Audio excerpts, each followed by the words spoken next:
होती हैं। समझ गए? लाइफ का फुल फॉर्म क्या है? L4 क्या होता है?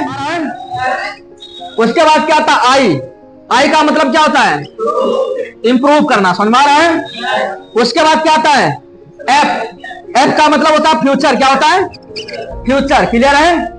उसके बाद क्या आता है? ई। ई का मतलब क्या होता है? अर्न। क्या होता है? अर्न। समझ में आ रहा है? अगर आपको अपने जीवन में आगे बढ़ना, सफल होना है, तो सबसे पहले आपको लर्निंग पर फोकस करनी पड़ेगी। किस पे? लर्निंग पर फोकस करना पड़ेगा, सीखने पर आपको फोकस करना पड़ेगा। समझ में आ रहा है? जब तक आप सीखोगे नहीं, आप अपने जीवन में कभी भी आगे नहीं बढ़ सकते हो। समझ में आ रहा है? और सीखने के बाद, समझ में आ रहा है, आपको अपने आप को क्या करना है? इंप्रूव भी करना है। समझ में आ रहा है?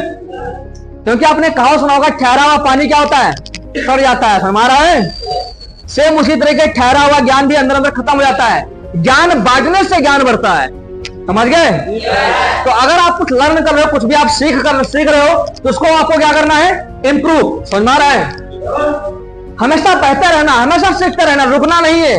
रुक जाओगे खत्म हो जाओगे। तालाब का पानी एक जगह पर रुका हुआ होता है? तालाब में हमेशा कीड़े पड़ते हैं कि नहीं पड़ते हैं? लेकिन नदी का पानी, झील का पानी, झरने का पानी हमेशा बहता रहता है। क्या उसमें कभी कीड़े पड़ते हैं? उस पानी से आप पियो, चाहे उससे खाना बनाओ, चाहे कुछ भी करो, आप उस पानी का हमेशा पानी क्या रहता है? स्वच्छ रहता कि नहीं रहता है? तो जिस तरीके से रुके हुए पानी में कीड़े पड़ते हैं ना, सेम उसी तरीके से रुका हुआ इंसान भी खत्म हो जाता है। आपको हमेशा सीखते रहना है और अपने आप को क्या करना? इंप्रूव करते रहना है। समझ में आ रहा है? अपने आप को रिप्रेजेंट करते रहना है। समझ में आ रहा है? ज्ञान बांटने से ज्ञान बढ़ता है। अगर आप सीख लोगे, रुक जाओगे, आगे नहीं सीखोगे या फिर किसी को सिखाओगे नहीं, तो आपका ज्ञान अंदर अंदर खत्म हो जाएगा। इतना अलग ना। आपने जो हाई स्कूल इंटर में पढ़ाई करके आया हो, क्या आज आपको सब याद है? सब भूल गए होंगे आप। क्यों? क्योंकि आपने आगे सीखा नहीं और किसी को सिखाया नहीं। लेकिन टीचरों को याद है क्योंकि कंटिन्यू सिखा रहे हैं और सीख रहे हैं। है या नहीं है? तो सेम वैसे बिजनेस है। समझ गए? तो हमेशा रुकना नहीं, हमेशा आगे बढ़ता रहना। समझ में आ रहा है? इंप्रूव करना, अपने आप को रिप्रेजेंट करना। समझ में आ रहा है? अपने आप को रिप्रेजेंट करना है क्लास के थ्रू, एमसी के थ्रू, टीम को मीटिंग देना, टीम को सिखाना, ब्रेक ला देना। यहाँ पर आपको रिप्रेजेंट करोगे तो आपका कॉन्फिडेंस लेवल बढ़ेगा, आपका नॉलेज बढ़ेगा, आपके स्किल्स क्या होगी? डेवलप होगी। समझ गए? इससे बोलते हैं इंप्रूव करना। समझ में आ रहा है? अगर आप कंटिन्यू मेहनत करते रहोगे, इंप्रूव करोगे, अगर लर्निंग अच्छी करोगे, तब जाकर आपका क्या बनेगा? फ्यूचर बनेगा। क्या बनेगा? फ्यूचर। समझ में आ रहा है? एफ का मतलब क्या होता है? फ्यूचर। समझ में आ रहा है? और उसके बाद क्या होता है? E4 क्या होता है? अर्न। क्या होता है? अर्न। अर्न का मतलब होता है कमाना।